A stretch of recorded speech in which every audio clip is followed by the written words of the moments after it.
اس کے بارے میں آتا ہے کہ تم اگر چاہتے ہو تمہارا رزق اللہ ایکسٹینڈ کرے تو صلہ رحمی کرو اور ماں باپ کے ساتھ نیک سلوک کرو. ایک اور حدیث میں جو ہے وہ یہ آتا ہے. پھر یہ کہ وضو کی حالت میں رہنا, اور بے شمار جو ہے وہ اس پہ اسکالرز نے بات کی. اور گھٹتا مینلی تو گناہ, جو گناہ کے اعمال ہیں ان سے رزق گھٹتا ہے.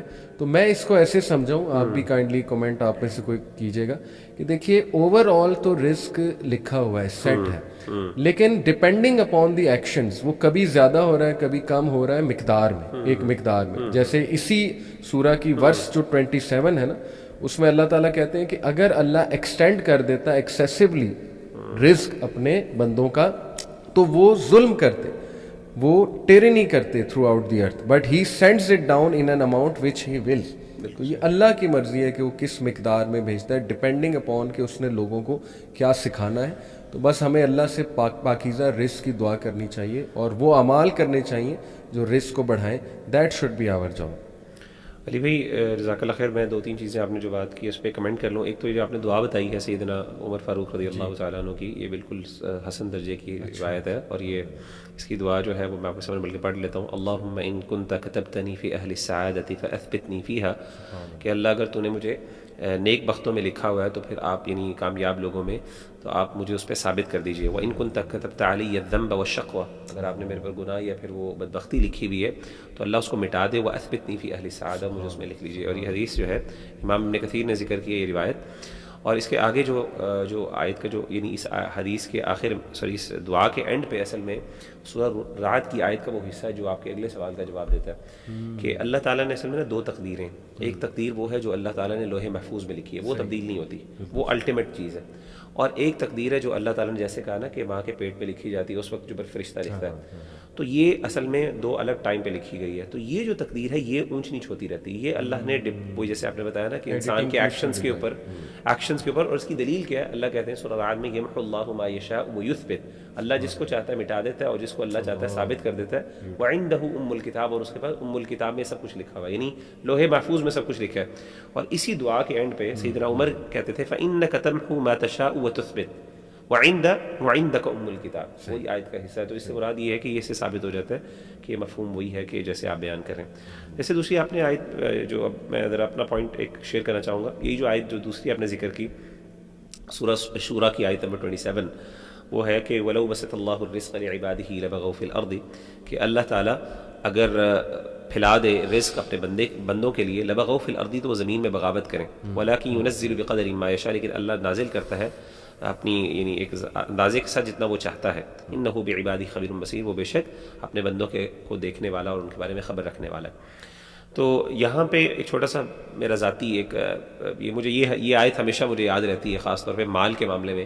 اور مجھے یاد ہے کہ میرے والد صاحب نے ایک زمانے میں ایک انویسٹمنٹ کی تھی کسی جگہ پہ, تو اللہ کی طرف سے وہ انویسٹمنٹ کوئی زمین وغیرہ لی, تو اور وہ ویلیو اپریسیشن کے لیے لی تھی انہوں نے کہ اپریشیٹ ہوگی تو اس کو بیچ دیا جائے گا. تو اللہ کی طرف سے ہوا یہ کہ جب انہوں نے بیچی بڑی دیر رکھنے کے بعد, تو اس وقت اس کی قیمت کوئی زیادہ نہیں بڑھی, لیکن جیسے انہوں نے بیچی کو 1 مہینے بعد پتہ چلا کہ وہ ڈبل ٹرپل قیمت بن گئی. ڈیفنس کے علاقے کے پاس کوئی زمین تھی. تو اچھا اس وقت جو ہے نا وہ میرے والد صاحب نے میرے ساتھ خود شیئر کیا کہ ابو کہتے ہیں کہ میرے ذہن میں بھی یہ بات آئی کہ یار میں تھوڑا سا اور رک جاتا. تو کہتے ہیں جیسے یہ بات آئی کیونکہ ماشاء اللہ وہ عالم ہے, تو ان کے ذہن میں انہوں نے پھر یہ آیت پڑھی وَلَوْ بَسَطَ اللَّهُ الرِّزْقَ لِعِبَادِهِ, اور مجھے سنائی. اس ٹائم میں چھوٹا سا تھا, مجھے یاد ہے آج تک مجھے وہ آیت یاد ہے. وَلَوْ بَسَطَ اللَّهُ الرِّزْقَ لِعِبَادِهِ لَبَغَوْا فِي الْأَرْضِ وَلَكِنْ يُنَزِّلُ بِقَدَرٍ مَا يَشَاءُ, کہ اللہ تعالیٰ اگر مال اپنے کم بھی دیتا ہے اپنے بندوں کو تو اس میں اس کے لیے بڑی خیر ہوتی ہے. انسان کو نہیں پتا کہ وہ مال زیادہ انسان کی بغاوت کا ذریعہ بن جائے. اور اس سے نا مجھے ایک چیز بڑی احساس ہوتی ہے, اور وہ یہ ہے کہ دیکھیں مال جو ہے نا جیسے اللہ تعالیٰ کی مخلوق ہے, اس کی کچھ کمیاں بھی, اس میں کچھ نیگیٹو ایسپیکٹس ہیں, اس کے کچھ پازیٹیو ایسپیکٹس ہیں. مال کا جو نیگیٹو ایسپیکٹ ہے نا وہ یہ ہے کہ مال نیچرلی جو ہے نا مال آتا ہے تو انسان کے اندر ریاکاری آ جاتی ہے, انسان بغاوت کی طرف آ جاتا ہے, انسان کے اندر یعنی اس طرح کے مسئلے آنا شروع ہو جاتے ہیں. انسان کے اندر حرص مزید, لالچ مزید آ جاتی ہے, مستغنی انسان اپنے آپ کو اللہ تعالیٰ سے انڈیپینڈنٹ سمجھنا شروع ہو جاتا ہے. جیسا کہ قرآن مجید میں بھی اللہ نے کہا نا, اور انسان اللہ سے پھر یہ بلکہ تقاضا کرتا ہے کہ اللہ تو ایسا کر کہ مجھے مال دے. جب دیکھتا ہے نا کسی کے پاس مال ہے کہ اللہ مجھے, میں بھی تیرے نام میں خرچ کروں گا. تو اللہ نے سورہ توبہ میں اس چیز کا ذکر کیا, وَمِنْهُمْ مَنْ عَاهَدَ اللَّهَ لَئِنْ, آیت نمبر 75 میں, وَمِنْهُمْ مَنْ عَاهَدَ اللَّهَ لَئِنْ آتَانَا مِنْ فَضْلِهِ لَنَصَّدَّقَنَّ وَلَنَكُونَنَّ مِنَ الصَّادِقِينَ. فلما آتاهم من فضله بخلوا به وتولوا وهم معرضون. اللہ کہتے ہیں جب انسان کے پاس مال نہیں ہوتا تو کہتا ہے کہ اللہ مجھے عطا کر، تو کرے گا تو میں ضرور اس میں سے صدقہ کروں گا، بڑا تیری راہ میں خرچ کروں گا. لیکن جیسے ہی اللہ عطا کرتے ہیں تو اسے کیا کرتے ہیں، وہ یعنی بخل کرنا شروع ہو جاتے ہیں، کنجوسی کرنا شروع ہو جاتے ہیں. تو نیچرلی جو ہے نا مال کے اندر کچھ نیگیٹو ٹریٹس انہیرنٹلی جس طریقے سے مختلف مخلوقات کی ہیں اس میں کچھ فائدے بھی ہیں. ظاہر ہے انسان جو ہے کسی کے سامنے جو ہے ہاتھ نہیں پھیلاتا، اور بھی بڑے انسان صدقہ دیتا ہے اللہ کی راہ میں، اگر وہ دے تو اسے توفیق ملے. پروز بھی ہیں اس کے، کونز بھی ہیں. اب سوال یہ ہے کہ انسان اللہ سے مال مانگے، خیر ہے مانگنی بھی چاہیے انسان کو، تو کیا ذریعہ ہے جس کے ذریعے انسان اس کے نیگیٹو اسپیکٹ سے جو ہے نا، خاص طور پہ لالچ اور حرص انسان کی بہت بڑھ جاتی ہے. میں نے دیکھا جتنے لوگ اللہ معاف کرے جتنا ان کے پاس پیسہ زیادہ ہوتا ہے نا ان کے دل اتنے ہی چھوٹے ہوتے ہیں. اور نیچرلی حدیث سے بھی ثابت ہوتا ہے کہ اگر انسان کو جو ہے نا وہ 2 وادی مل جائیں تو وہ تیسری بھی وادی کہے گا سونے کی، اور اس کا پیٹ صرف مٹی بھر سکتی ہے. تو یہ حرص جو ہے میں نے دیکھا ہے جو بیچارے کم درجے کے لوگ یعنی غریب طبقے کے لوگ ہوتے ہیں تو عام طور پہ وہ ان کا دل زیادہ کھلا ہوتا ہے، وہ معاملے کے بارے میں اتنے پیسوں کے بارے میں اتنا احساس نہیں ہوتے. امیر لوگ اپنے اوپر پیسہ بہت اڑاتے ہیں لیکن دوسروں پہ خرچ کرنے کے لیے وہ 1-1 روپیہ گنتے ہیں، اللہ معاف کرے. تو میں سمجھتا ہوں کہ سب سے بہترین ذریعہ کہ مال اللہ سے مانگیں، لیکن کوشش کریں اپنے آپ کو اس کی یہ جو نیگیٹو چیزیں ان سے بچایا جا سکتے ہیں. اور وہ تب بچا جا سکتا ہے کہ جب انسان اس کے اندر سے صدقات دے اور زکوٰۃ دے، جب انسان اللہ کی راہ میں خرچ کرے. اور اس کی دلیل سورۃ توبہ کی آیت نمبر 103 ہے. اللہ تعالیٰ نبی صلی اللہ علیہ وسلم کو فرماتے ہیں خذ من اموالہم صدقۃ تطہرہم بہا وتزکیہم وصلی علیہم ان صلاتک سکن لہم، کہ آپ ان سے صدقات لیجیے اور ان کے اس صدقات لینے سے ان کے مالوں کو پاک کریں. کس چیز سے پاک کریں؟ وہی جو نیگیٹو اسپیکٹس ہیں، وہ گندگیاں ہیں جس کی وجہ سے مال جو ہے انسان کے لیے فتنے کا باعث بن جاتا ہے، انسان کے لیے آزمائش بن جاتا ہے. تو آپ یہ صدقات اور زکوٰۃ لینے سے ان مالوں کو صاف کر لیں. تو جو انسان یہ کرتا ہے تو پھر اس کا مقام جو ہے وہ سیدنا عثمان غنی کے ساتھ ہوگا، سیدنا عبد الرحمن بن عوف رضی اللہ تعالیٰ عنہ سے ہوگا. تو میں سمجھتا ہوں کہ اس چیز کو ہمیں اپنے ذہن میں رکھنا چاہیے. یہ آیت اس طرح کی ہے کہ مزے کی بات ہے، میں نے بھی یہی آیت سلیکٹ کی ہوئی تھی، لیکن میں تھوڑا سا ایک مختلف زاویہ دوں گا اس آیت کو لے کے. پہلی بات تو یہ ہے کہ رزق میں یہ ہم سب کو پتہ ہے کہ صرف مال شامل نہیں ہے، رزق صرف محدود نہیں ہے مال تک. اور جیسے کہ مغیرہ آپ نے کہا کہ انہیرنٹ ایک انٹرنسک ٹینڈنسی ہے مال کے اندر کرپٹ ہونے کی، اسی لیے آج کل کے دور میں خاص طور پہ آئی ایم شیور کہ لوگ ایگری کریں گے جب ہم ایسے یوٹیوبرز دیکھتے ہیں جن کی ویڈیوز پہ ملین ویوز ہیں اور ہم دیکھتے ہیں کہ ان کی ارننگ اس سے ہے اور ان کا لیوش لائف سٹائل ہے اور وہی وہ دکھا رہے ہیں، تو ایک حرص پیدا ہو جاتی ہے. ہمیں اپنے آپ کو اس چیز سے تسلی دینی چاہیے. وہی جو آپ نے حدیث بتائی نا کہ ایک ابن آدم کو اگر ایک وادی سونے کی ملے تو وہ کہے گا دوسری بھی مجھے ہی ملے، یعنی کہ یہ وَتُحِبُّونَ الْمَالَ حُبًّا جَمًّا، یعنی کہ اس کی محبت کم نہیں ہوتی. میں جو ریفلیکشن شیئر کرنا چاہ رہا ہوں وہ یہ ہے کہ مال کا ہونا یا رزق کا ہونا، زیادہ ہونا یا کم ہونا کوئی کرائٹیریا نہیں ہے ہمارا اللہ کے ہاں اللہ کی قربت کا. یہ سورہ فجر کے اندر اللہ تعالیٰ نے اس چیز کو سمجھایا. اللہ فرماتے ہیں فَأَمَّا الْإِنسَانُ إِذَا مَبْتَلَاهُ. ٹیسٹ کے مختلف لفظ ہیں قرآن مجید کے اندر، یہاں پہ ابتلا کا لفظ استعمال ہوا ہے اور مفسرین کہتے ہیں کہ ابتلا ٹیسٹ کی ایک بڑی سپرلیٹو فارم ہوتی ہے. اللہ کہتے ہیں فَأَمَّا الْإِنسَانُ، اور جب ہم نے انسان کو آزمایا اس کے رب نے فَأَكْرَمَهُ وَنَعَمَهُ، اس کا اکرام کیا، اس کو نعمتیں دی، فَيَقُولُ رَبِّي أَكْرَمَنِ، تو اس نے کہا کہ میرے رب نے مجھے میری تکریم کی، میری عزت کی.